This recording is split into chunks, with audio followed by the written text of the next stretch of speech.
time on a Thursday to talk some sports. And man, do we got a big weekend coming up with our guy, Pep. Pep, what's going on? I am so fired up about this, Patrick. We have a huge weekend of college football right out of the gate in week number 1. We got a little appetizer in week 0, a couple college football games this past Saturday, but it's going to hit us like a ton of bricks coming up this weekend. In fact, we got games the next couple of evenings, but on Saturday, Patrick, there's 3 games. Actually, 2 on Saturday, 1 on Sunday, technically, this weekend that will have major national championship or national playoff implications right out of the gate. Of course, we've been talking about number 1 Texas going on the road to Ohio State, where the Buckeyes are actually the favorite in that game.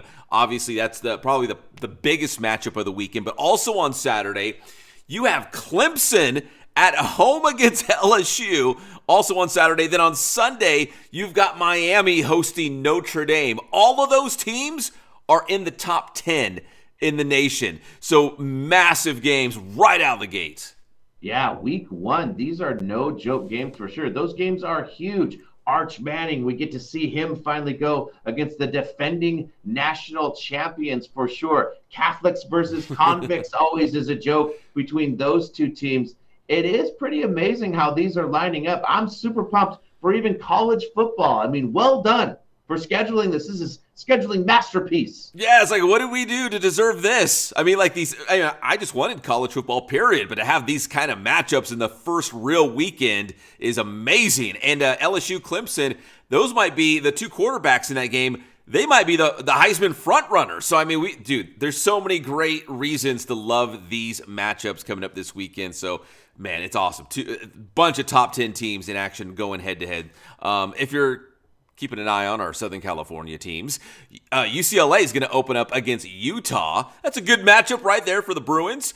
And USC, listen, I know they want to be on the national radar, but when you've got games like Texas against Ohio State, LSU against Clemson, USC's opening up with Missouri State, and then they follow up next weekend with a real slobber knocker against Georgia Southern. I mean, like, come on. Like, you've got all these other great matchups, these other national title contenders.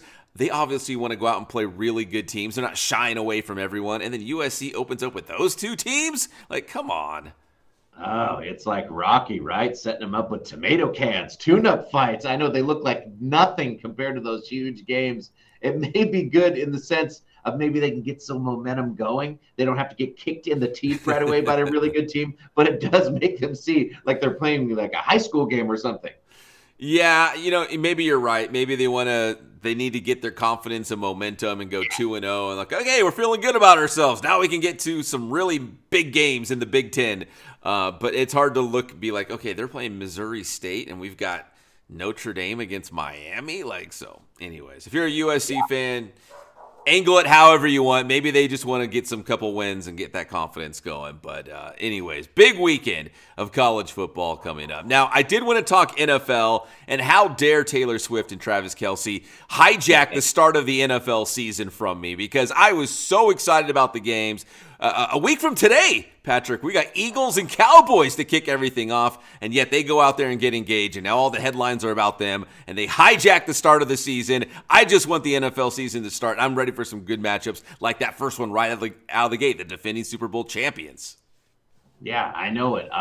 It just makes me wonder, could this be a good thing in terms of, are we going to reach Taylor overload? I mean, I know a lot of fans are already like, oh, God, yes. Like you have to see it all the time. And now just as we're about to get excited for the start of the season, a huge bomb comes in. Will this work out in the benefit in the long run? Will people finally be like, okay, enough with her already? I know. I'm already there. I was already there a long time ago, but now they're really going to force feed it this season. So we'll see how that goes. It's like, come on, dude. Right at the start of the NFL season, this is what we're talking about. We should be talking about Eagles versus Cowboys, or which team's going to go from worst to first, or Super Bowl predictions. No. We're talking about the engagement photos here. I know it. It's all Micah Parsons and Jerry Jones and Taylor Swift. Yes. Yeah, you're exactly right.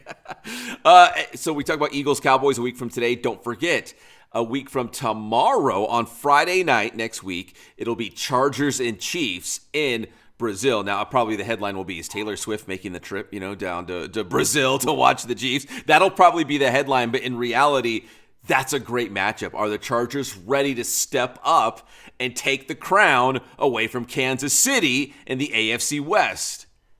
Yeah, it's true. We finally get to see, a little more of Harbaugh's boys, if you will, right? He kind of set in and kind of, got all the bugs worked out. Is he going to start Harbaughing, even though they had that huge injury with Slater on the offensive line? So a lot of people are really crushed about that. That is a huge blow. But they do have Alt, who they drafted. Yeah. They say they can move him over there. Are the Chargers ready? I think we can kind of feel it. If we know anything about Harbaugh, normally the teams start doing well.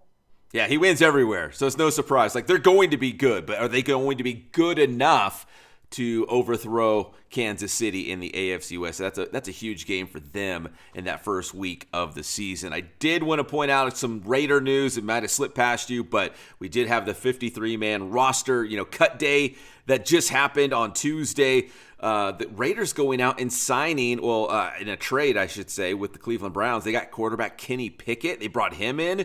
They also got Amari Cooper. He is back in the silver and black. And they also got Brennan Jackson. He's a Temecula guy, cut by the Rams. He signed with the Raiders. So when you look at all the teams on NFL Cut Day, teams wheeling and dealing and bringing new guys in and, getting that 53-man roster all set, Raiders were very active, man. Your guy Pete Carroll has something up his sleeve. He knows what he's doing over there. Most teams are cutting. Pete's adding. Yeah. Right? He's bringing players in. He's not getting rid of them. I think what's slipping under the radar here, like you mentioned with the Taylor, the Cowboy stuff, Amari Cooper might be a big move here. That adds a lot and helps Geno out. Brock Bowers, Ashton Genty, Amari Cooper, look out. Yeah, this is a very good young Raiders team, but to bring in a guy like Amari Cooper, who's a seasoned veteran, you know exactly what you're going to get with him. He might not be flashy, but he comes to work every single day. You know what he's solid. You know what you're going to get. So I think that's a huge addition to bring him back to the Raiders. So yeah, the Raiders out there would again, Taylor Swift making all the headlines. What's going on with Micah Parsons with Dallas? The Raiders quietly making all these moves to get better. And kind of a chip on his shoulder. He talked about how it didn't work out the way he wanted it to. So now he kind of wants to come back and prove something. I don't know. I feel like this is a good move for everybody all the way around up there. I think so too, Patrick. Dare I say the Raiders might actually know what they're doing these days with Pete Carroll in charge. So very exciting. All right, and finally, some baseball as we wake up on this Thursday morning. The Dodgers are 2 games up on San Diego in the NL West. The Dodgers sweeping the Cincinnati Reds with a win yesterday, 5-1. In fact, the Reds had not been swept all season long until the Dodgers did it. So they did it behind a great pitching performance from Shohei Ohtani, who got his first win as a pitcher in a Dodgers uniform yesterday in that 5-1 win. He had 9 strikeouts. Yeah, huge win for him. And we talked about this earlier. The Dodgers were struggling a little bit. What's going to happen? They were getting into a duel with the Padres, but we were like, hey, maybe they're getting, and this is the way baseball works, get the crap out of your system before you start doing the ascent. Lo and behold, they're starting to do the ascent. Can they do it again? I still think it will be unbelievable if they do it. Such a difficult sport. But hey, having Ohtani coming around and starting to get some wins on the mound, that's huge.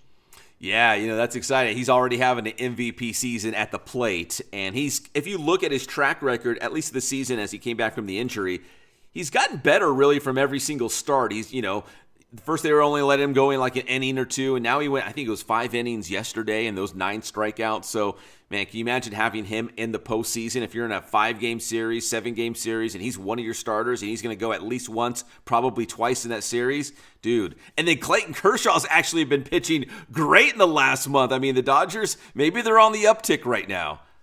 He had a great month, just like you said, and just to have him in the clubhouse, just that gnarly veteran with all that knowledge. You can see the relationship between him and Ohtani, speak of those two right away, where they're almost like kids together. So, I mean, are they gelling?